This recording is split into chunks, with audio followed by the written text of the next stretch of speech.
The rain falling over Seattle at 2 a.m. didn't resemble rain at all. It sounded like static, a television channel tuned to nothing but cold, gray noise.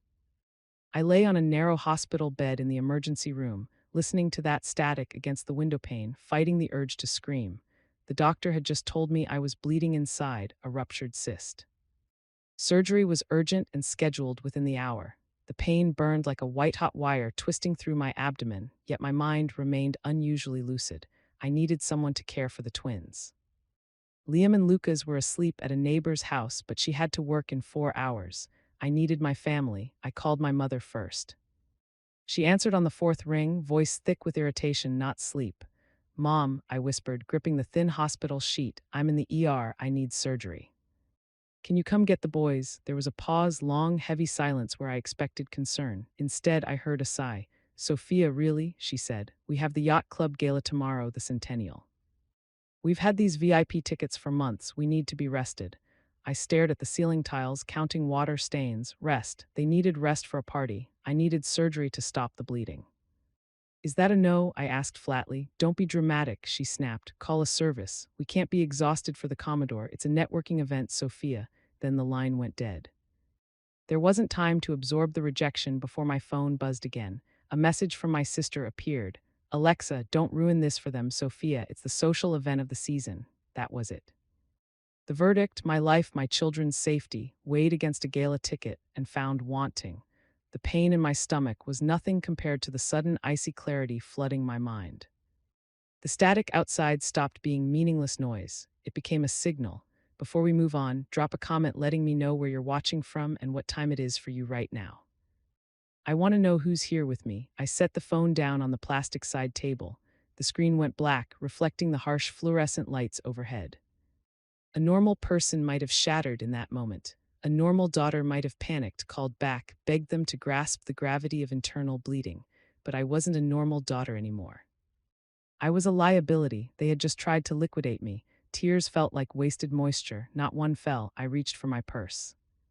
My movements were slow, deliberate, measured by the sharp pain in my abdomen. I opened my banking app. There it was, the scheduled transfer for the first of the month, $3,000. For 3 years since my husband Mark died, I'd been sending my parents $3,000 every month.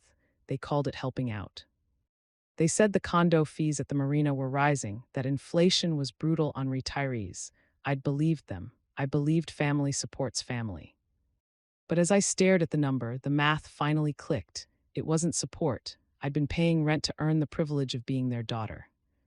I'd been paying a monthly subscription fee for their affection, and I'd just discovered the terms of service didn't cover emergency maintenance. To them, love wasn't feeling, it was a transaction. I was an asset when I was silent and solvent, and a liability when I was ill. They measured my worth by my usefulness, and right now I was useless. They'd done the math. A gala ticket was worth more than my safety.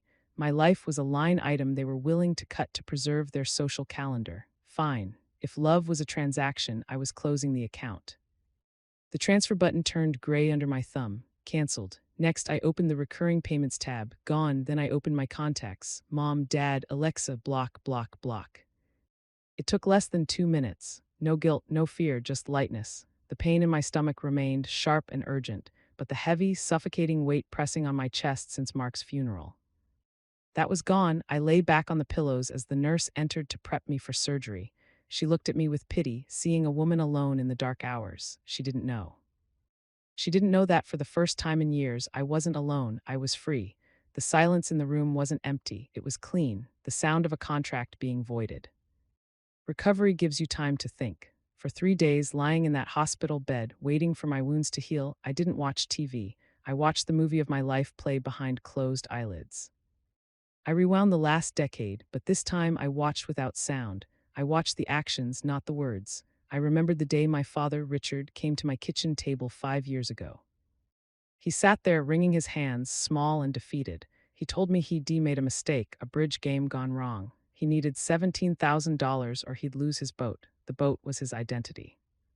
How he belonged at the marina. Losing it meant social exile. I paid. I drained my savings, the money Mark and I had saved for a house down payment, and wired $17,000 to his creditor.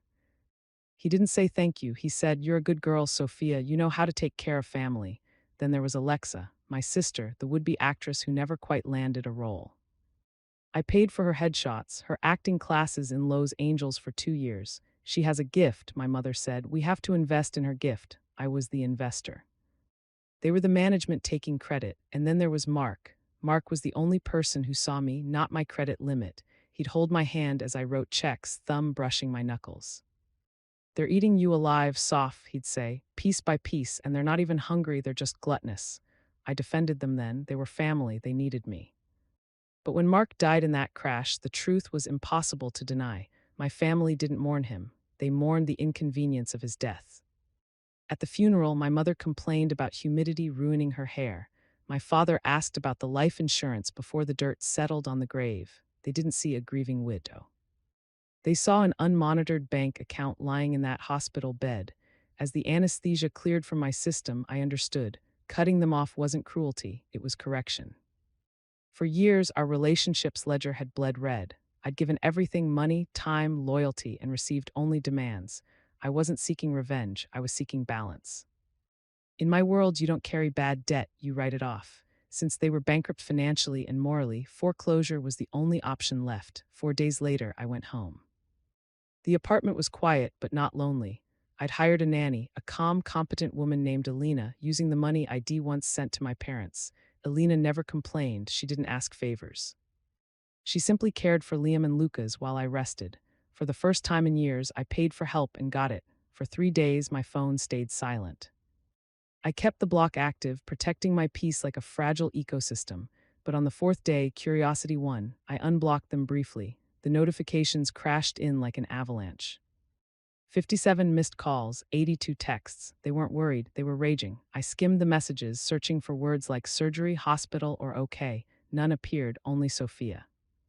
Then words like declined, embarrassing, ungrateful, fix this. My mother left a voice note. I pressed play, her voice shrill, echoing off marble, probably hiding from friends at the club. "Sophia, you ungrateful girl, do you know what you've done?" The card was declined at the gala bar in front of the Commodore. Your father had to ask a friend to cover the tab.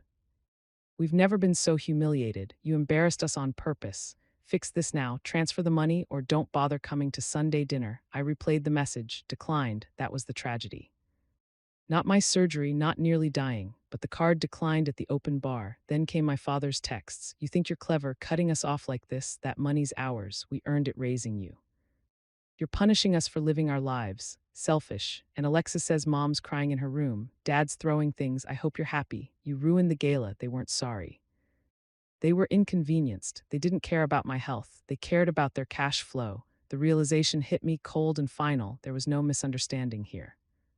There was no communication breakdown. They understood perfectly. They just didn't care. They viewed my survival as secondary to their social standing. I didn't reply. I didn't engage. I screenshotted every message, every threat, every time-stamped proof of their priorities. Then I reblocked them. The silence returned, but this time it wasn't peaceful, it was strategic. They thought this was a tantrum. They thought I was playing a game of chicken, waiting for them to apologize so I would open the wallet again. They didn't realize I had already left the table. I wasn't just cutting them off, I was preparing for war, because people like Richard and Cynthia don't go quietly, they don't learn lessons, they escalate. And when they realized the ATM was permanently out of order, they would come for the only thing I had left that they could leverage. My children. I needed to be ready. The next morning, I made the call I had been dreading but knew was necessary. Grace picked up on the second ring. Grace was a hospital social worker I'd known since college. She dealt with crisis for a living, broken families, custody disputes, the ugly side of human nature. She was the only person I trusted to navigate the minefield I was walking into. "Sophia," she said, her voice warm but cautious. "I heard about the surgery. Are you okay?" "I'm recovering," I said, "but I need your professional help, not as a friend, as a consultant." I explained everything: the surgery, the refusal, the cutoff, the escalation. When I finished, the silence on the other end was heavy. "Okay," Grace said finally. "This isn't just a family dispute, Sophia. This is financial abuse. And if they're as desperate as they sound, they're going to try to regain control. Custody," she said, confirming my worst fear. "They'll claim you're unstable, that the surgery affected your judgment, that you're unfit because you're isolating the children. We need to get ahead of this. We spent the next week building a fortress. Grace helped me organize my finances, separating every account, changing every password, ensuring there wasn't a single digital thread connecting me to them. We documented every text, every voicemail, creating a timeline of their negligence. It stopped being about hurt feelings. It became a forensic accounting of their failure as parents. We pulled bank records going back 5 years. We itemized every gift I had given them. The boat payments, the acting classes, the condo fees. The total was staggering, over $100,000. Money that should have gone into the twins' college fund. Money that should have secured our future. Seeing it in black and white, a spreadsheet of my own exploitation hardened something inside me. I wasn't just a daughter they had mistreated. I was an investor they had defrauded. Grace, I said, staring at the final tally, they're going to come for me. They're going to realize the money is gone forever and they're going to panic. Let them come. Grace said, her voice steely. You have the records, you have the truth. And more importantly, you have legal standing. They have nothing but entitlement. We drafted a formal cease and desist letter just in case. We prepared emergency custody documents naming Grace as the temporary guardian. If anything happened to me, explicitly excluding my parents, I was fortifying my life. I was building a wall brick by brick, document by document, and as I worked, the fear began to recede, replaced by a cold, sharp determination. They had used my love as a weapon against me. Now I was using the law as a shield, but even with all our preparation, we missed one thing, one small, devastating detail buried in the paperwork that would change everything. It was raining again the day Grace found it, a steady, relentless drizzle that blurred the Seattle skyline into a watercolor of grays. She was sitting at my dining table, surrounded by stacks of paper insurance documents, bank statements, old tax returns. Sophia, she said, her voice was quiet, too quiet. I looked up from my laptop. What is it? I thought you said Mark's life insurance policy lapsed. It did, I said, the old grief pricking at my throat. We missed a payment the month before the accident. We were tight on cash because of the boat loan for my dad. It lapsed. There was no payout. Grace slid a piece of paper across the table. It was a premium payment record. Recent. It didn't lapse, she said. Someone kept paying it. I stared at the document. The policy number was correct. The name was correct, but the payment source wasn't Mark. It was a joint account. Richard and Cynthia, my parents, I don't understand, I said, my mind struggling to make the leap. Why would they pay for Mark's policy? Look at the beneficiary change form, Grace said, pointing to a second document dated 2 weeks after the funeral. I looked there and my mother's distinct looping handwriting was the change request. The primary beneficiary had been switched from Sophia to Richard and Cynthia. The room seemed to tilt. They kept it active, I whispered. They paid the premiums for 3 years secretly and named themselves the beneficiaries, Grace added, her face grim. Sophia, think about what this means. They were telling you they were broke. They were taking $3,000 a month from you for condo fees, but they had enough money to pay the premiums on a policy that only pays out if she didn't finish the sentence. She didn't have to. If I died, the surgery, the refusal to come, the rest they needed for the gala. It wasn't just negligence, it was a wager. They knew I was going into emergency surgery. They knew the risks, and they chose not to be there. They chose not to help because if something went wrong, if the internal bleeding hadn't stopped, if I hadn't woken up, they wouldn't just be free of their burden. They would be rich. They were betting on my death. I felt bile rise in my throat. I ran to the bathroom and dry heaved over the sink, my body physically rejecting the revelation. All the times they called me a nuisance. All the times they demanded money, they were waiting, they were maintaining an investment, waiting for it to mature. I washed my face with cold water, staring at the woman in the mirror. She looked pale, shaken, but her eyes were different. The last shred of doubt, the tiny lingering voice that said, maybe they just don't know how to love, was gone, dead. They weren't just bad parents, they were monsters, and monsters don't get mercy, they get exterminated. I walked back out to the dining room. Grace was watching me, worry etched into her features. Are you okay? She asked. No, I said, my voice was ice, but I know what I have to do. I picked up the documents, the evidence of their bet. They want a payout, I said, I'm going to give them one. It took 3 weeks for the house of cards to collapse. Without my monthly contributions, the foreclosure notice didn't just knock. It kicked the door down. I heard through the grapevine a frantic call from my aunt, who I hadn't blocked, that they were being evicted. The condo was gone. The boat was repossessed. The gala tickets were a distant memory. It was raining again the day they showed up. I was in the kitchen feeding the twins when I saw their car pull up. It wasn't the luxury SUV they used to lease. It was a rental, small and cheap. They walked up the path to my modest rental house. They looked smaller, older. My mother's hair wasn't perfectly quiff, it was frizzy from the damp. My father's shoulders were slumped. They didn't look like the titans of the Yacht Club anymore. They looked like what they were, broke, desperate people. I opened the door before they could knock. I didn't invite them in. I stood on the threshold, blocking the warmth of my home from the chill of their reality. Sophia, my mother said. Her voice cracked. Please, it's raining. I know, I said. What do you want? We're losing everything, my father said. His voice was rough, stripped of its usual arrogance. The bank took the condo. We have nowhere to go. We're family, Sophia. You can't let us live in a motel. Family, I repeated. The word tasted like ash, like when I was bleeding in the ER, like when you bet on my life expectancy. They froze. My father's face went gray. I don't know what you're talking about, he stammered. I held up the folder. Grace had prepared the policy. Dad, the premiums, the beneficiary change. I tossed the folder onto the wet porch steps.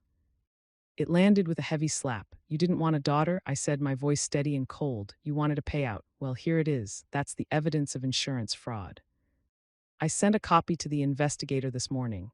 Sophia, no, my mother wailed, reaching out. We were just securing our future. You bet against mine, I said, and then it happened. The moment I had been waiting for, the moment I thought would feel like triumph, but it didn't feel like triumph. It felt like relief, deep physical relief. I felt a snap in my chest, a literal sensation, like a heavy rusted anchor chain finally breaking under the tension. The weight that had been dragging behind me for 33 years, the guilt, the obligation, the desperate need for their approval, it just detached. It fell away, sinking into the dark water, leaving me floating. Free, I looked at them, shivering in the rain, and I didn't feel anger anymore. I didn't feel hate. I felt nothing. They were strangers. Wet, pathetic strangers. You should go, I said before the police arrived to take your statements. Sophia, please, my father begged, tears mixing with the rain on his face. We're your parents. No, I said, you're just people I used to know. I stepped back and closed the door. I turned the deadbolt. Click. It was the loudest sound I had ever heard, and it was the most beautiful. 6 months later, the rain in Seattle finally stopped. The sun came out, weak and watery, but it was there. I was sitting in the backyard of my new rental house, a small place with a big garden that needed work. Liam and Lucas were digging in the dirt, their hands brown and happy. They didn't ask about their grandparents anymore. Kids are resilient. They know who shows up. Grace showed up, Alina showed up, and most importantly, I showed up. I had a letter in my hand from the insurance company. Their fraud investigation was complete. Richard and Cynthia were facing charges. The district attorney was involved.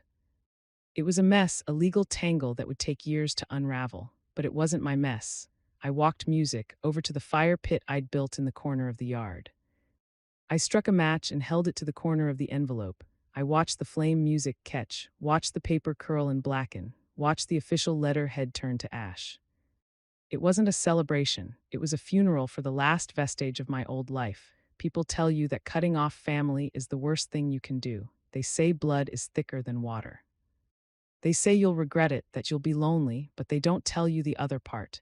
They don't tell you that a garden can't grow if you don't prune the dead branches. It hurts to cut them. It feels like you're hurting the tree, but those dead branches aren't just ugly. They're blocking the light. They're sucking energy that should be going to new growth. And if you leave them there long enough, the rot spreads until the whole tree dies. I pruned my garden. I cut deep. I cut until I bled. But looking at my boys playing in the sun, listening to the quiet hum of a life built on truth instead of obligation, I knew I had made the right choice. My tree was scarred, yes, but for the first time in 33 years, it was growing towards the light, and the view was magnificent. If you've ever had to prune your own garden to save your peace, share this story. You never know who needs permission to let go.